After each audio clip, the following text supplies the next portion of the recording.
Welcome, everyone. This is Glenda Dawson, and you're watching Glenda's Dragon's Den. And we have my special co host who's been with me for a little bit now, and she'll continue on. Peekaboo. As long as she keeps saying yes, I'll continue having her. I'm so like Glenda. Do you think you would get rid of me that easily? Come on now. You know, I don't know. We did No. have somebody already, saying that I Oh, shouldn't have you, that I stole oh you. well. Listen, you know what? You can't kidnap me against my will if it's Glenda. That's not something that's happening. I'm like, Glenda's gonna take me. Okay. Oh Ah, no, how terrible. Glenda, take me away. I'm just what? Poor me. poor you, poor you, poor you. Cry a little more. The violins. Cry a little. There you go. Hello, So, hello, and welcome to Brien. I'm gonna let Glenda yeah, do I her little intro. know. I'm excited for this. Brian Rube, he is fantastic, phenomenal.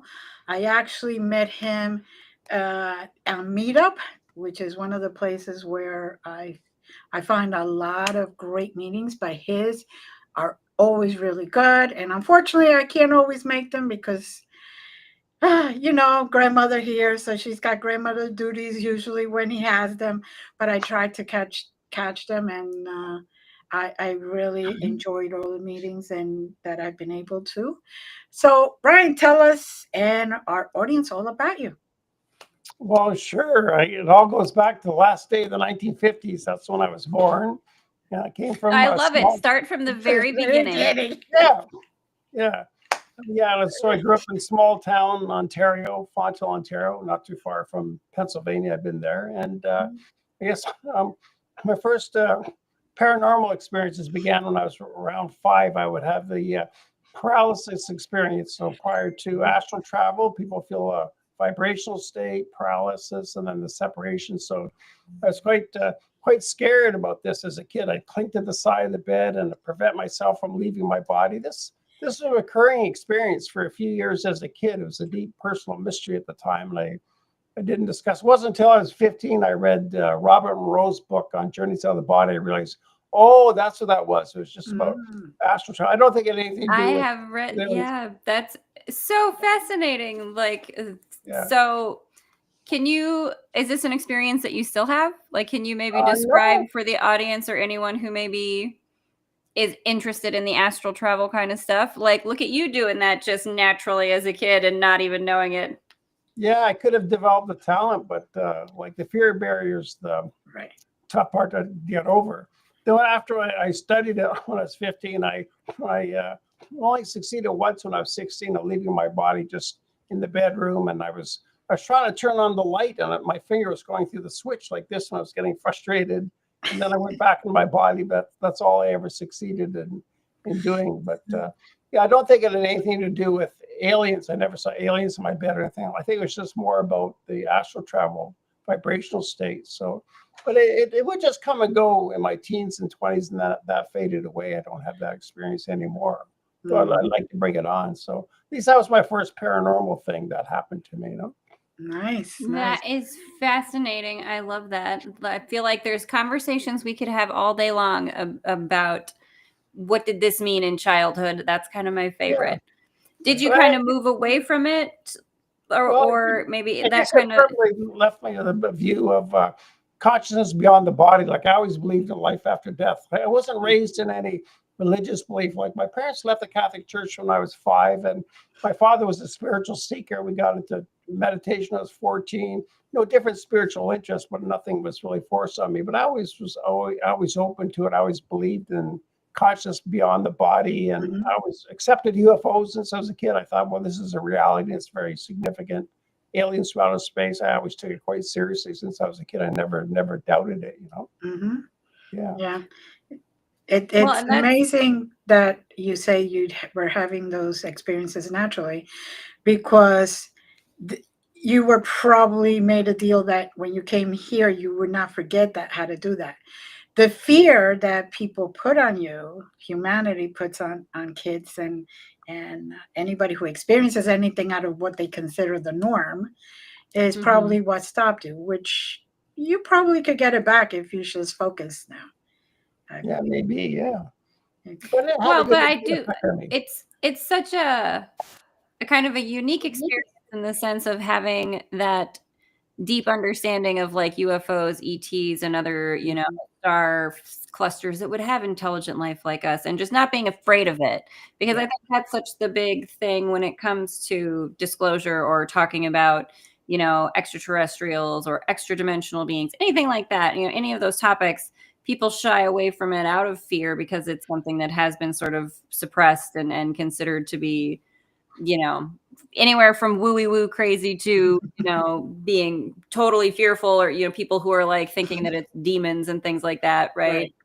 So it is a unique experience. So from when we were maybe like 16 or so, then having that natural, like, lack of fear when it comes to those things, did you, like, when did it start that you were kind of having the interactions that you have? I mean, I know you said you started the Buddhist study, like, tell us more then from the 15, 16 on. Where do we start to talk to our friends from the stars? Yeah, well, I guess significant change for me happened when I was 17. I had done some meditation for a while, and I read a book called Handbook to Higher Consciousness by Ken Keyes Jr. And this really set me off in the spiritual phase, and I started spontaneously channeling and doing a lot of writing. So this is the summer of 1977 when I was 17. So I was writing like notebooks of stuff and getting this whole channeling phase. It's really like the most glorious period of my life. It was this higher realm period. And my parents were pretty understanding. They just sort of tolerated. And this went on for months.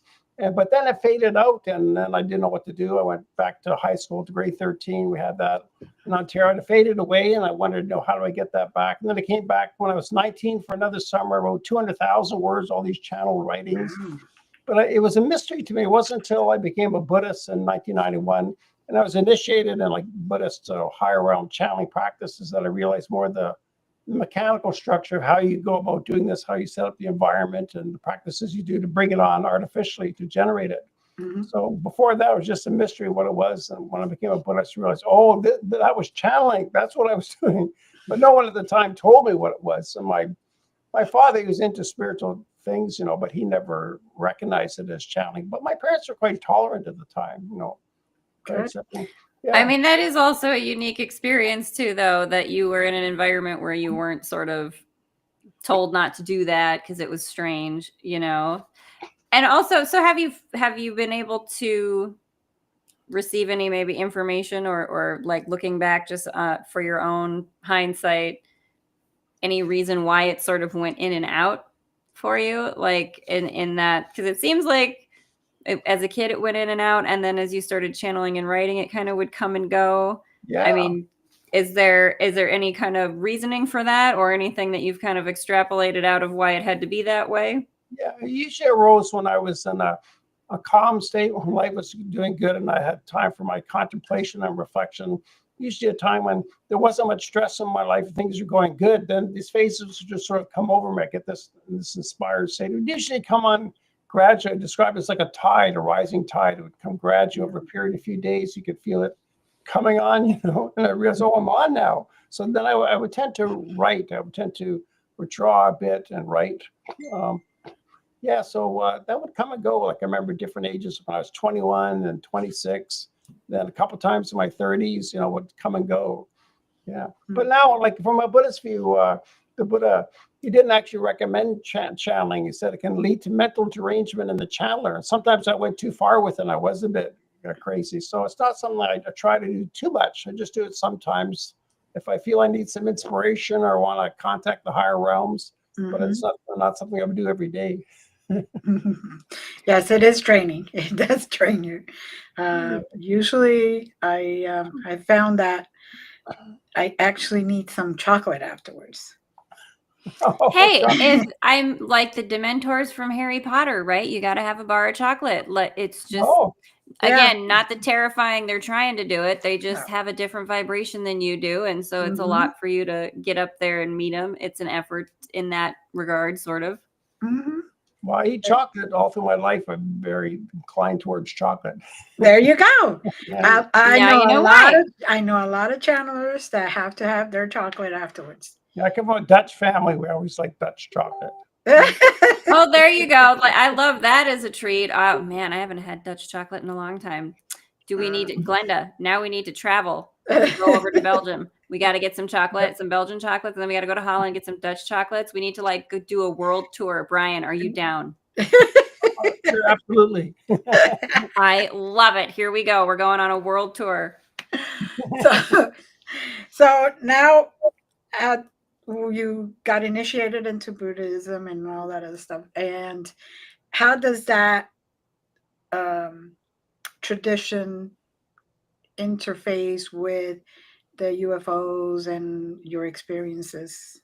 Yeah, it does. Like the Buddha described 31 planes of existence. He described the centrosphere in heaven. There's 6 levels of the centrosphere, and beyond that, the devas, there's the Brahmas, which is these vast godlike beings, and then there's a formless realm. So the Buddha was quite detailed about all these different levels of heaven, and they're all like different dimensions or states of consciousness. When you're meditation, you can actually reach these levels. So I always had an interest in how Buddhist cosmology relates to extraterrestrials or UFOs. There's even one discourse the Buddha describes the first heaven and centrosphere. He says, cars fit for gods to have as well. So gods means like the deva. So actually distinguish the car, the vehicles that the devas fly around in, which can be like an E.T. and a UFO. So in Buddhist countries, UFOs are not considered that strange or unusual. Like in our culture, kind of threatens your very nature of reality.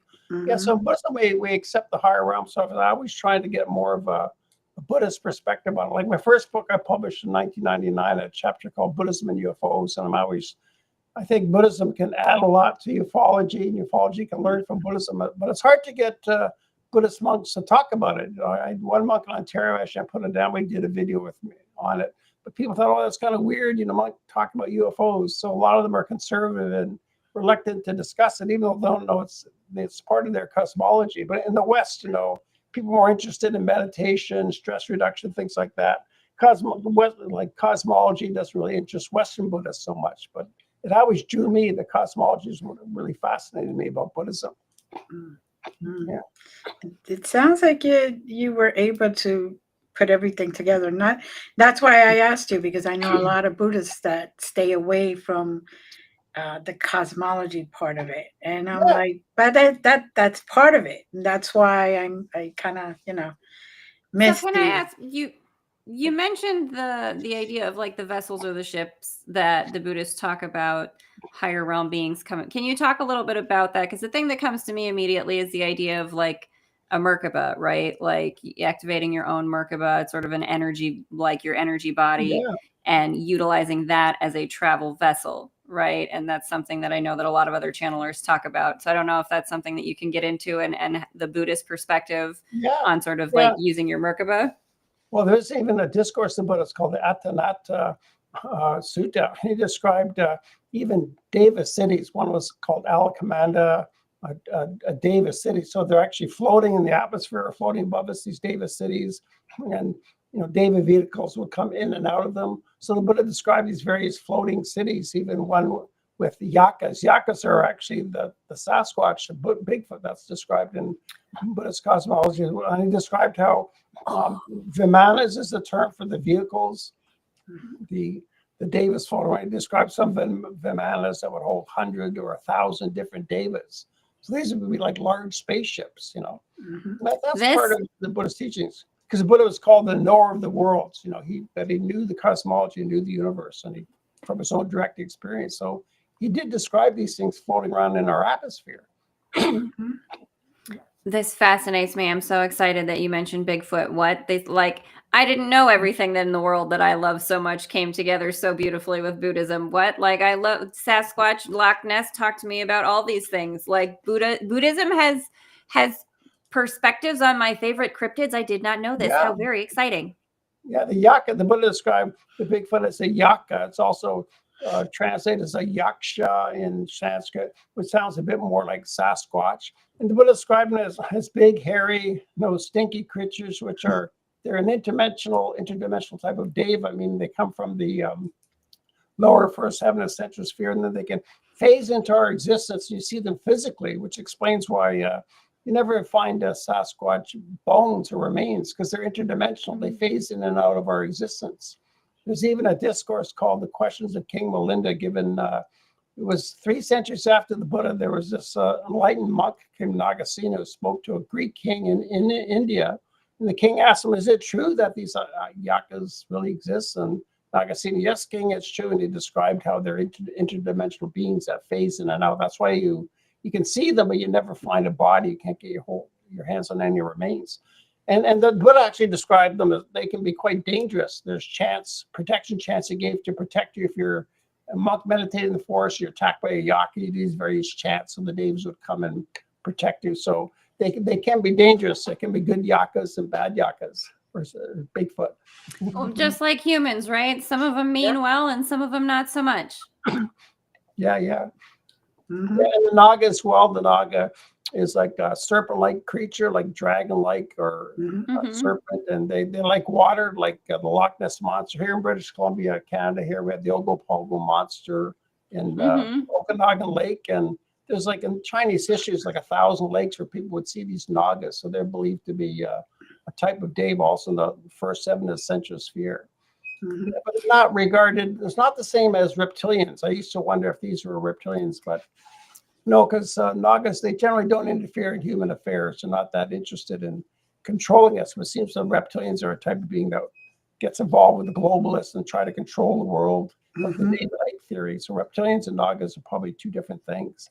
I think so. And the Nagas to me are more peaceful, more, okay, I do my thing, you do your thing. And I show up if you need help. That's been what I have experienced. Is like, if you ask for help, one of them shows up and somehow gives you the energy that you need at that moment. But, and you have to be very high vibrational, in a very high vibrational frequency at that moment to see them.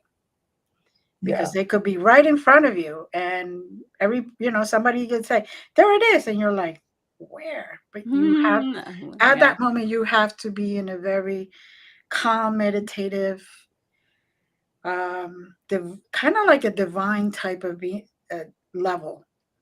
Most people can't see devas, but like ghosts, on contrast, some people do see ghosts. They're regarded as like a lower realm being. Right. It's called an afflicted spirits. Devas are happier, they're higher. Right. Exactly. But it's more common for people to see a ghost than the deva. It's quite rare to have the ability to see devas. Right. Yes. It's kind of like the same thing as seeing the archangels in their real state. Everybody says, oh, here's the picture. This is how we see them, but not in their real state, where I've been very blessed to be able to be in that frequency, to actually see them in their real state. Yes. Well, it's great you can do that. I can't say I've ever seen a deva. Like, I've felt I've channeled to them. Like, I would get mental impressions, thought impressions, from outside of myself. Right. But I've never actually seen one. So that's I actually see it third eye and regular eyes. Like, suddenly they could appear right here, and I'm like, oh, okay, that's so and so. Got it. Yeah. So how can you, am I allowed to delve into that? How do they appear, and what do you, like, Glenda, what do you see when you see them? And then Brian, when you have a third eye experience of them, what is it like? What are your different perceptions, each of you, when you do experience those beings? Well, when I was a child, they appeared like the pictures the drawings that everybody makes, just not to scare people, not to scare the child. But as I grew older, I see them in their real way of being, which is, some of them could be pretty scary. It's like if you saw a gray, or if you saw a reptilian or something like that, you would be like, your brain can't handle that. The difference, the appearance. That's okay. Yeah. But they still have that resonance. They still have that energy, and when they arrive, you can feel that loving energy. So it's like it calms you down right away, no matter how they appear to you. Well, I mean, that's so tell me how you experience them then when you have the third eye experience, because this is fascinating to me. I have my own experiences, of course. Like right now I'm thinking of, like, when I was a kid, I would call them nightmares, that I was having these really scary dreams. But for a long time now, I've been like, I think I was being communicated with by, like, my team, my fam, my star peeps, and whoever, and just misunderstood it because didn't have any context for it. And certainly fear around those things is prevalent in the area where I grew up. And so the pocket of consciousness I'm in didn't have a whole lot of space to let things like that in a safe kind of way. But so like when you see them then or perceive the energy or with your third eye, what is that experience like for you, Brian? Well, for me, it's definitely a heightened state of consciousness. And my energy is quite heightened too, kind of like a manic state, like the typical manic depressive type of experience. And for me, it's a series of thought impressions coming from the outside. Like it's obviously not my own thoughts. Like, of course, in ordinary experience, you wonder, where do thoughts come from? My thoughts pop in your head all the time, but it's quite a heightened state. Some are quite brilliant ideas, really good ideas. That's why I would tend to write them down. So that's how I experience the presence of a higher realm type of a being. I've never actually seen anything, but orbs are believed to be devas from a Buddhist view. Like people see orbs sometimes, and the Buddha even described prior to his enlightenment, he would just see orbs of light, but when it became more enlightened, would actually see the shape of the deva, the form of the deva. They look kind of humanoid, but very, very bright, very luminous, very beautiful type of things. But when people see orbs flying around, it's likely a conscious entity of some kind, probably a deva. I'm thinking of like Leonardo da Vinci's, what's his name, man, called The Dude in the Circle, right? Like that's what I'm thinking now. So now I want to talk to Da Vinci. Like, hey man, were you drawing one of those things? Were you seeing this stuff? Is that what you're doing? Can we channel Da Vinci? Guys, can we get on that and can we channel Da Vinci through and just ask him, were you talking to some ethereal beings and you just didn't tell anybody? You just drew the stuff? That's cool. Yeah, maybe he's taking reverse somewhere. Maybe he's a human now, or maybe he's an E.T. Who knows where he is 500 years. Exactly. Yeah, that's very true. Like, hey, Da Vinci, where are you existing at in the quantum multiverse right now? Come and talk to us in whatever form you come in your current time-space pie slice. How fun. Yeah. So what else can you tell our audience about your experiences? Well, I'd say, 2006 is when I really got into UFOs, because that's when YouTube was invented in 2005, and my roommate told me about it in 2006, and I just had an interest in UFOs, so I typed in UFOs and got all these documentaries. So I was shocked, stunned, and amazed. You used to have to wait for a TV show on UFOs to show up every few months. You read the TV guide, this is interesting. But now with YouTube, there's hundreds of hours of video. So that's when I really entered into the UFO community. And in 2007, I joined UFO BC, which is a local Vancouver UFO investigation groups. And then I started my UFO meetup in 2009. So that's when I really got immersed. And then, and with my meetup group, we typically have meetings with 20 people in person. And I met experiencers, people have been abducted by aliens, and people just had a lot of knowledge and tutored me on this. And that's when I really got into the whole UFO scene. I was like the main person in the UFO scene in Vancouver. So that really sort of propelled my studies and experiences with other people who really had these experiences. So that's what really got me into that. And then I decided, this is the most important issue in the world. Extraterrestrials are visiting Earth, have some influence on Earth. And then I started seeing David Jacobs' videos and Bud Hopkins talking about the abduction experience. So I remember where I was in 2009, where I was walking when my mind shifted, and I decided that the abduction was for real. Before that, I had my doubts. Could this be for real? But after enough investigation, I decided, it's part of my worldview, and I really believe this. So it took me a while to really study it and really, take it seriously and really believe it. So that's been a big interest of mine, the whole sort of E.T. human hybrid program. That's the evidence indicates this is what's going on. So I think that's what the whole UFO phenomenon is all about. And it took us decades to even consider that possibility. So the thing that I'm thinking of right now, I don't know how familiar you might be with Graham Hancock or his sort of theories when it comes to. His book Visionary. That came to Vancouver. Yeah, I've read his book, Magician of the Gods. I read about 300 pages. Okay. So a lot of his talks. Yeah. So talk to me a little bit about this then. Maybe you've got some more kind of channel details. He does kind of have this sort of, I guess, theory that he presents that people who are shamans, right, Glenda, in other cultures are when they describe experiences that they have with deities or what they consider to be gods that they name, that the experiences they describe are very parallel to what people describe who say they are alien abductees in this like alien human hybrid program. And that when you look at things like fairy lore and mythological creature lore, right, like the same thing kind of like with fairies and those kind of creatures, you have that sort of, you know, they take you away to fairyland and you think you're gone for 3 days and it's been 300 years, right? Like a similar kind of thing, but like also the idea of, you know, babies that are taken by fairies and replaced by, what am I thinking? Like a changeling baby, right? That like, right. So that there are similar throughout different cultures and different, you know, I guess levels of civilization, quote unquote, maybe technology or medicine, right? That based on kind of the culture where you are, interaction with fairies or, you know, gods from shamans or E.T.s in Western culture, the experiences are all actually very parallel. And it might just be that, you know, your perception of the being or energy you're experiencing is being filtered by, you know, your worldview. So can you talk maybe a little bit about that, how there's these sort of parallels, and maybe you've got more information again on this, between fairy lore and the alien hybrid program, and again, you know, the things that shaman from ancient cultures experienced and the alien hybrid program, and if time isn't real, are they just kind of existing through all, like, you know, it sounds like ancient aliens kind of stuff, but they really have been around hanging out with us forever because we're all just together in this infinite now. Yeah, I think Dave Graywood Hancock's thesis is basically right, and he also took DMT, did experiments with DMT and the shamanic view of aliens.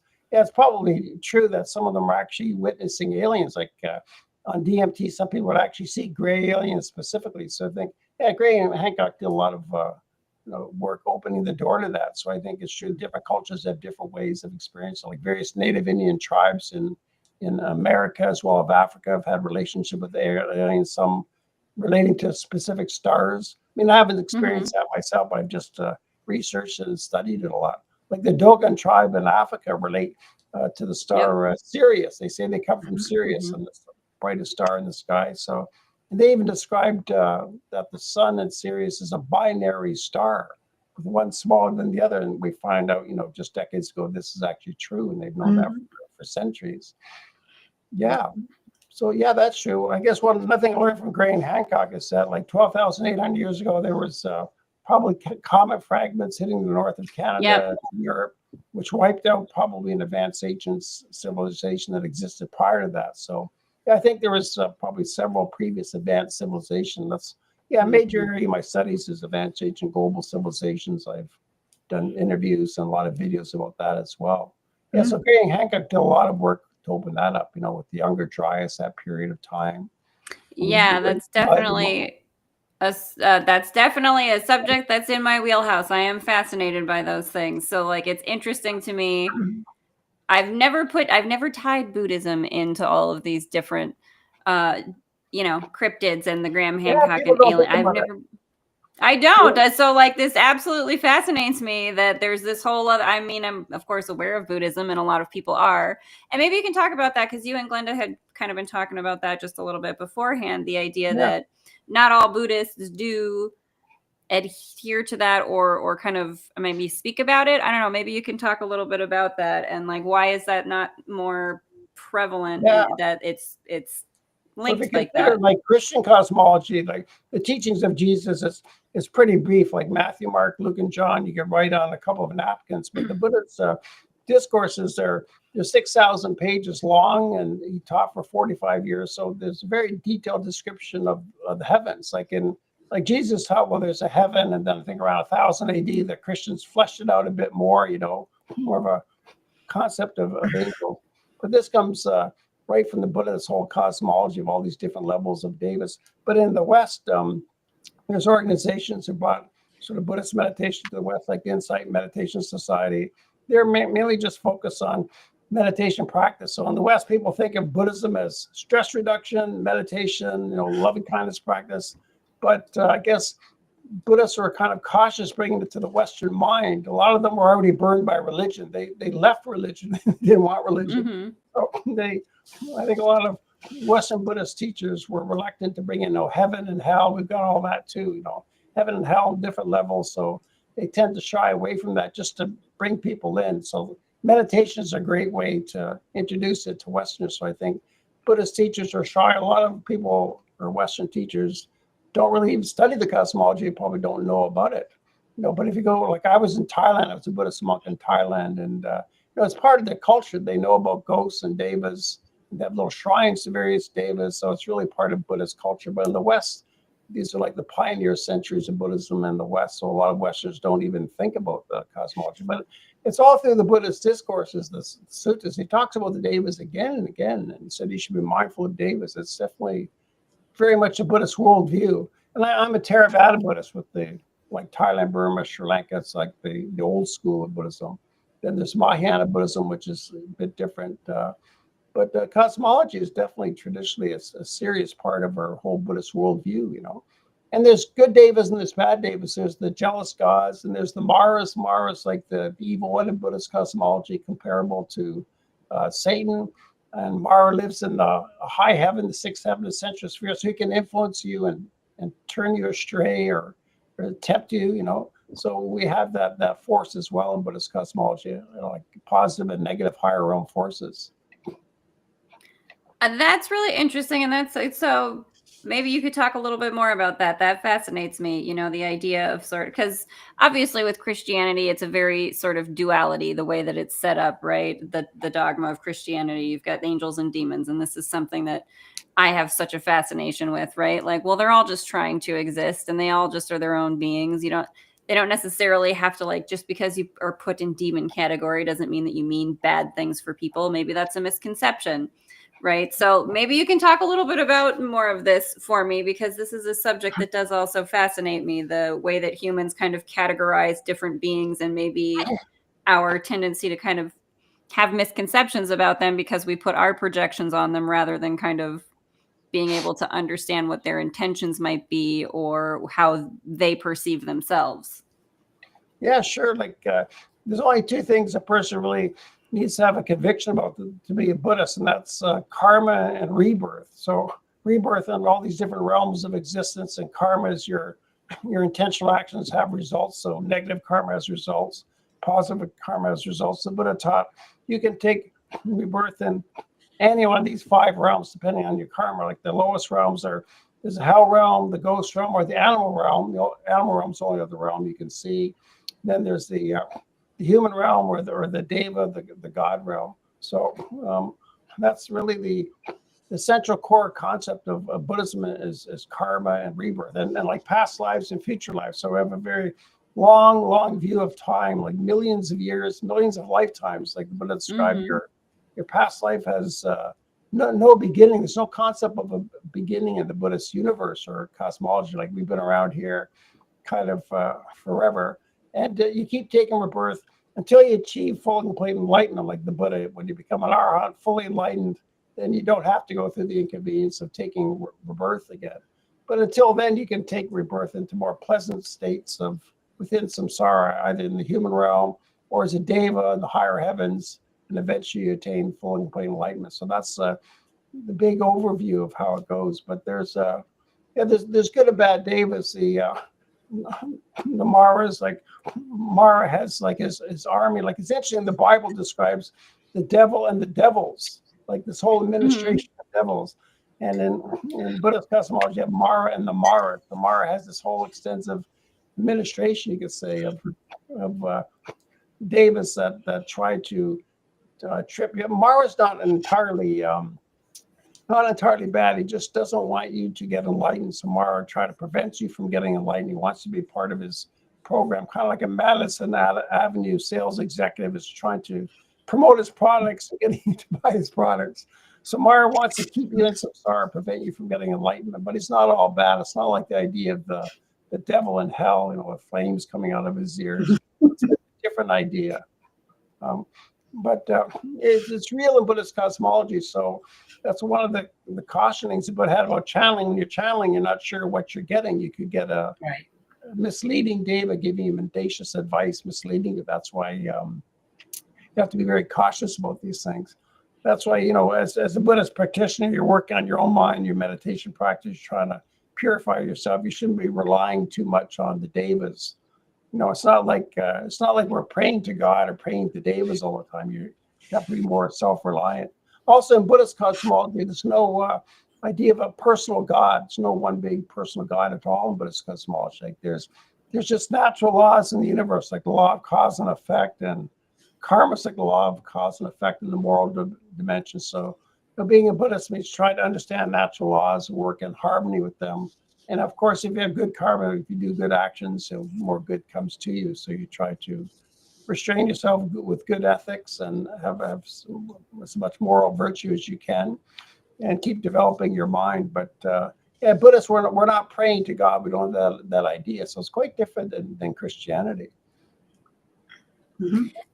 So the thing that's kind of, I wonder if you could dive into it a little bit more, the idea of kind of, because it is the fearful part, right? And the part that I think humanity needs to get over just a little bit, the idea of like the bad E.T.s are kind of coming to get us, right? So, but you're talking about the idea of like someone who's just selling a product and like, yeah, a car salesman's going to push his sales pretty hard, right?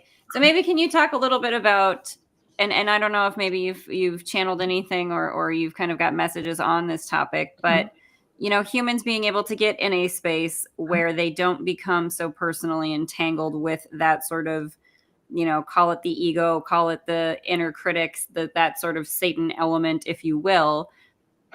Are there things that people can do who are interested in these subjects and willing to approach them in that way? Like what sort of study or what sort of practice might you direct people to if you are trying to be in a space of just understanding that like that entity is just a certain kind of energy and you don't have to become caught up in a lot of the negative loops that humanity tends to get caught up in when it comes to like ego or that inner critic, right? Or the idea of like the Satan element in our consciousness, if you will. So maybe you could talk a little bit about that. Yeah, well, I guess the first thing I'd say is that it's virtue that protects you. So if you practice virtue, it protects you from negative entities as well, like ghosts or negative entities. Virtue itself protects you. And the whole sort of daily practice in Buddhism is trying to uproot unwholesome mental states, generate more wholesome states, like getting into bad mood or you feel like a negative entity is near you that arouses more unwholesome mental states. For instance, the contemplation on loving kindness called metta meditation. That's actually my main meditation practice. It's really good for dispelling any kind of negativity, like aversion, like even depression is a form of aversion. So the Buddha highly recommended the meditation on loving kindness. And online, there's lots of guided meditations on loving kindness. So the idea is you're constantly keeping vigil of your mind, watching your thought patterns, trying to dispel negative, unwholesome thoughts, trying to develop more positive, wholesome thoughts. So that's what Buddhist meditation is, like the formal sitting meditation practice. You're constantly watching your thoughts, coming back to the breath or whatever the object is. But all throughout the day, you should always be kind of keeping vigil over your mind. So really, you have some control over your mind and your thoughts. It's really about directing your thoughts. So you can sort of one step at a time develop more wholesome thoughts, like undermine your negative, unwholesome thoughts. So it's all really about purifying your mind. But you're really in control from a Buddhist view. Like there's not really external factors controlling you, and it's really your own karma that comes back to you, good and bad. So when things happen to you, it's generally the result of your own karma. That's why there's not much blame in Buddhism. You don't blame others or blame the universe so much. It's more sort of self-responsibility for your mental states. But it's really all about working with your own mental states and trying to develop your mental states, purify your mind more. Yes, taking responsibility. Taking responsibility and accountability. Yeah. I mean, that's, I think, where the community stuff comes in, though, because as humans, we are meant to be connected. And a lot of times, again, because of the kind of energies that we're all contending with in a very busy world, we can get easily caught up in those negative loops, and we can get easily caught up in our own thoughts that just kind of run away into the anxiety-filled or depressive sort of filled thought processes, right? So I don't know, maybe you can talk a little bit about the meetup stuff that you do then, because I do feel that the community element and that finding those connections and people where you can, help to boost your ability to find the happy thoughts, Peter, right? Peter Pan, thinking about Tinkerbell, right? So talk about your meetups and what you do at your meetups and the meetings that you have, so that if folks are kind of looking for a place where they can find people that they can have these conversations with and maybe get a little bit of help with their positive mindset, where can they go? Yeah, sure. Well, first I'll comment on what the Buddha said about community. He was with Ananda, was his faithful attendant monk. Ananda said that having good friends along the spiritual life is half of the spiritual path. The Buddha said, not so, Ananda. Having good friends along the spiritual path is the whole of the spiritual life. So the Buddha definitely did emphasize community, spiritual community. They don't just do it alone. It's the people you associate with. And also in the Magala Sutta, the Buddha said, the highest blessing of life is not to keep company with fools and to keep company with the wise. So yeah, the community around the people associated with it is of really great importance. Yeah. And with my meetup group, I find a lot of people find community, which is like cyber community online, especially in the ET field. Like people have had like ET experiencers often have no one to talk to in person, or their family and friends can't relate to it. So a lot of them have these support groups online, like there's experiencer support group meetups just for that purpose. So I find with my meetup, it's called Preparing for ET, contact at meetup.com. A lot of us feel a sense of community is mainly just in cyberspace. Even in the city of Vancouver I live, it's only a few people I know in the UFO community that I meet up with in person. So for me, most of my communities in cyberspace are like people like you two, for instance. That's my main sense of community. Yeah, so the meetup group, I first started in 2009. I changed the name. Now it's called Preparing for ET Contact. It used to be just Vancouver UFO, and then it morphed in different directions. Yeah, so my inspiration comes from various people like Susie Hansen's a big influence on me. So the part of the philosophy of the meetup based on Susie Hansen. I got her book here, The Dual Soul Connection. Oh, very cool. Yeah. I'm going to have to get that. Like, that's a beautiful image on the front there. I love that. Yeah. She'd be a good guest as well. And I was introduced by experiencer here in Vancouver, Jeff Silver. He's got a book too, The Rising. So I first met him 4 years ago, and he's got a relationship with the Greys, and he's had many contacts with them. And he was the one who first told me about Susie Hansen. She's more well known about it. So our meetup is basically based on that kind of worldview that, the Greys are good. The Greys, I think, have an unfair negative reputation of kind of gray alien. And the Greys and the Mantids seem to be like the architects or the project managers or the leaders of this. And there's evidence that they have these huge, like city-sized motherships in orbit. Some of these have been known even by American intelligence since the 1950s. So, and Susie Hansen has been right inside these crafts. So yeah, we like to interview different people on the theme, either experiencers or researchers who talk about particularly what's the alien agenda for human advancement, like why are they here, And I think the ET hybrid program is largely sort of the big reason behind it. I think they're gradually hybridizing people. Susie Hansen has said in one of her interviews with Karen Swain that around the year 1850 was probably the beginning of this more recent process, like the human hybridization program. It's probably more recent since the 1800s. It's not something that's been going on constantly for thousands of years. So just my own theory, they probably came like during the time of Cro-Magnon man and tweaked us to be like Homo sapiens. And now they think, well, it's time for another tweak. We're not providing proper management or stewardship of the earth. So we need a more evolved human with quantum dimensional consciousness, meaning in tune with higher realms of existence, and a human with the ability to have telepathy and more of a spiritual orientation in life. So it seems like this is where humanity is going, the whole future of humanity. Homo sapiens sapiens is being changed to the humanity 2.0. So I love it. I'm excited for the next evolution.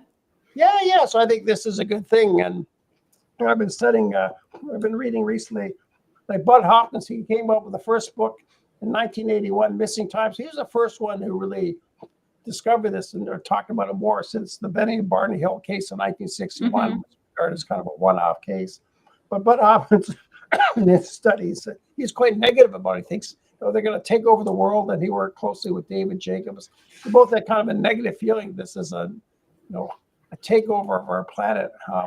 But they did a lot of good pioneering work and really good case studies. And then John Mack is a psychiatrist at Harvard University, had more of a positive view, and he regressed a lot of people. So he went into a lot more depth. So John Mack really helped to sort of reform people's attitudes about it. So yeah, I'm part of this evolution since the 1980s of studying these people and their thought and how thought changed.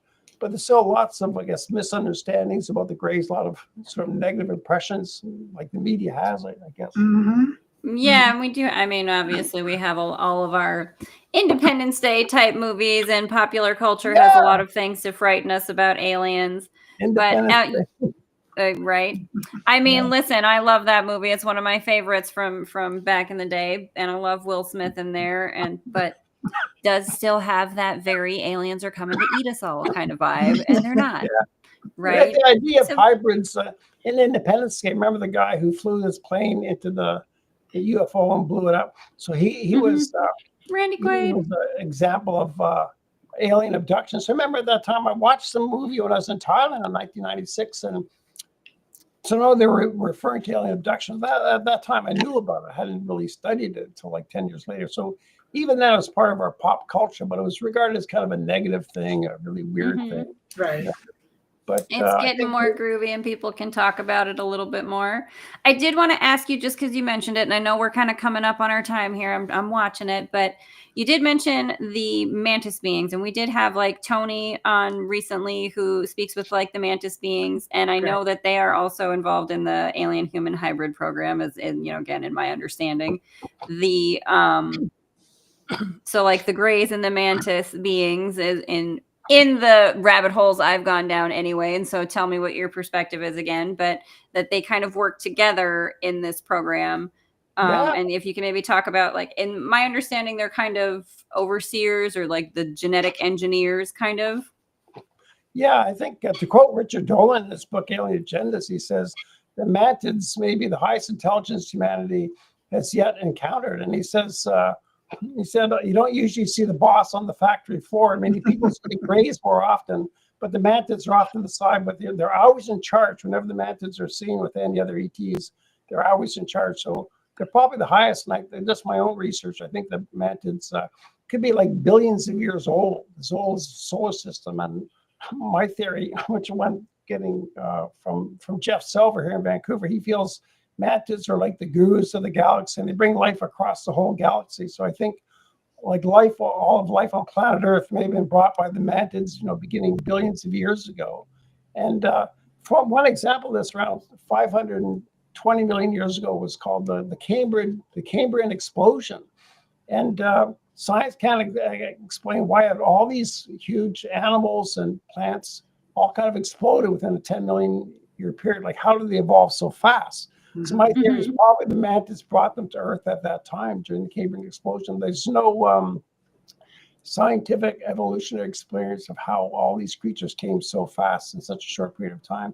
So I think that's probably the function of the mantids. And I interviewed this one woman in Ohio, Christina. She's had a relationship with the mantid where the mantid seemed to have taken her emotions. And on the Zoom, Jeff Silver was saying, well, probably the mantid needed it on another planet. They kind of mix and match and move things from one planet to the next. And they're geneticists as well. Like, genetics is their thing. And also the Greys, they're all about the DNA and creating different types of creatures and what's suitable for this planet or that planet. So probably the life throughout the galaxy. And just talking about this one galaxy, I don't know about, there's 3 trillion other galaxies. But that's probably how it works. There's some organizational structure, and the mantids could be at the top of this. There might be some higher intelligence above them, something like godlike or ethereal or AI or something. But yeah, I think, and also I've interviewed people like Donna Lynn in California. She's had a relationship with one mantid, and she experienced tremendous amount of love you feel from these beings, like overwhelming kind of powerful love, even though they look like a praying mantis. Like, Jeff Selber said his first time he met a mantis, said this very visceral kind of reaction. They're very scary looking creatures, like a praying mantis, like 7 feet tall. Yeah. But they're highly intelligent, and they can even send these packets of thought information that goes into people's subconscious when they're teaching. Like Susan Hansen's been in these lecture halls on these huge craft, like with 250 people, and the mantis would send these thought packets into people's subconscious minds, which would give them information later in their life. Like, it's highly sophisticated telepathic communication. So yes, I have been in those ships. So wow. Yeah. Oh, there's a lot of E.T.s. You should see the interview I just did the other day. Anyway, we'll talk about that. I put a pin in too many exciting things. I can interview you, Glenn, on my show sometime. Yeah. There you go. There you go. Yeah, highest respect for mantis. I think they're also spiritually evolved. Like, as a Buddhist, we kind of defer to senior monks as their spiritual guides. So I sort of transpose that onto the Greys. There's also called the ancient Greys, a type of old stock Grey who are like the spiritual teachers for the Greys. And well, I believe those are the taller Greys. The spiritual ones. Greys. The smaller Greys are more like the grunt work.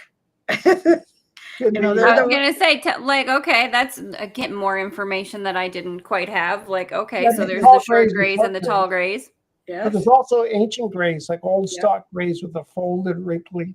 Yeah, like very wise looking. A good picture as an older wise person. Very calm, and you could just go near them. And you could feel that energy. It just calms you down, no matter what it is that you're doing, what you're feeling. It's just like, oof. Good. Yeah, and the other Greys defer to the ancient Greys as their own spiritual guides. So you see, it's a spiritual society, a hierarchical spiritual society. And they're more telepathic, so they're all sort of a group mind, a group mind, not hiding secrets from each other. But I think it's important, at least I emphasize the spiritual nature of the E.T.s. It's not just like they're highly advanced technically, but I think they're more spiritually evolved beings that haven't blown themselves up, and they're kind of managing life of the galaxy. Hey, maybe we should talk to them just a little bit. Thank you for looking out for us so that we don't, blow ourselves up, because we as humans like to make things go boom, do we not? Yes. I do feel like that good reason for all the E.T.s to be watching us, considering we have that tendency. Thank you again, y'all out there, for just keeping an eye out once the kids found the matches, i.e. nuclear technology. Well, right? Yeah. And they always show up at the most opportune time, the time that we need the most help to kind of change our direction a little bit. Yeah. It's kind of like even, South America with all the Incas and all that. They talk about the perfect timing. They showed up when they needed the most direction, when they needed the most guidance, when they needed new knowledge. Yeah.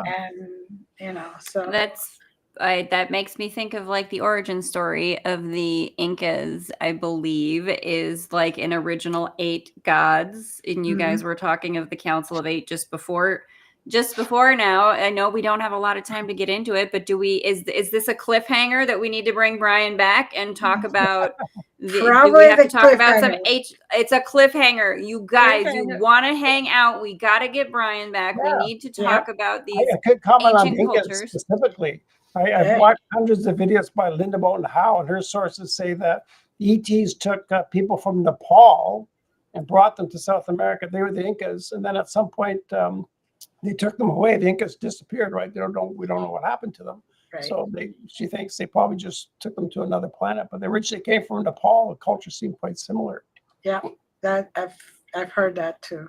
So where could they find you? Your websites? I'm going to put them up. Yeah, well, my main source is my BitChute channel, bitchute.com. I got a Brian Rube channel. I got 3,500 videos going back to 2011. But my website, I got universitygalacticus.org and brianrube.ca. So people can just Google my name, they can find me. But those. And it's also in the description. So if you miss it in the video, it's always in the description. You know how I do it. So you know how to do it. Go click the links, you guys. Go check it out. You want to see more of it. University Galacticus just sounds super fun to me to say. So I just definitely want to go check that out. Y'all meet me over there on campus. Well, it's been great to meet you both. I really appreciate it. Thank you. Well, we've met before. This has been well, you haven't met me. This has been rock and rad for me. I'm super excited to have you back again. I feel like we could fill another couple of hours, so you may be roped in for just a few episodes again. Exactly. You didn't know you were going to have to spend so much time with me and Glenda, but turns out. Oh, it's been fun. Turns out we're just roping very in. much. And we, as always, say good night. Bless you all. Thank you for being here with all of us. Remember to like, subscribe, and share, because the more people know, the better it is for us all humans, right? Because we raise our vibrations, we raise our consciousness, we help each other in one way or another. And as always, thank you, Brian. Thank you, Haleigh. Love you all. Bye. Big love, everybody. Yeah.